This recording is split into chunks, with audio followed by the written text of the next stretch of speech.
நம்முடைய போற்றுதலுக்குரிய சுவாமிகளுக்கு முன்பாக எழுந்தருடைய 17வது குருமகா சன்னிதானம் அவர்களுடைய திருவடிகளை இங்கிருந்த வண்ணம் அடியே மனம் மெய்மொழிகளால் வணங்கி மகிழ்ந்தேன்.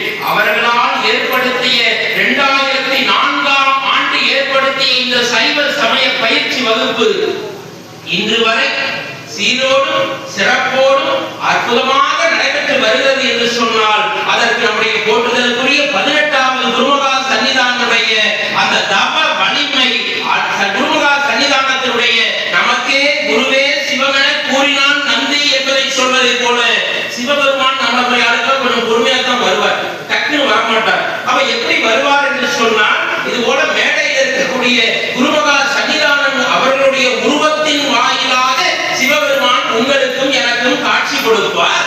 ஆகவே அன்பு பெரியோர்களை, சைவ சமய பயிற்சி வகுப்பில் இருக்கின்ற சான்றோர் பெருமக்களே, நமக்கு சிவமாக குருவே சிவமாக 2 சிவபெருமானாக நமக்கு இங்கே காட்சி அளித்துக் கொண்டிருக்கிறார்கள்.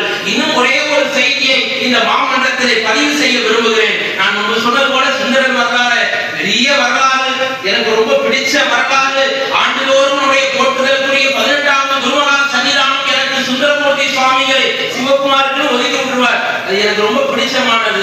ஏன்னா சுந்தரருக்கு 2, வேற ஒன்றும் தப்பா இல்லை. சைவம் 1, அடியாருக்கு அததான் சுவாமி சொன்னேன். சுந்தரருக்கு 2. ஆகவே சிவபெருமானுக்கும் சைவமும் அடியார்களுடைய அந்த திருத்தொண்ட தொகையின் பெருமை என்பதனாலே எனக்கு மிகுந்து எப்பொழுதும் சுவாமிகள் சொல்லுகிறார்கள். அன்பு பெரியோர்களே, இந்த திருப்பவளூர் சாதா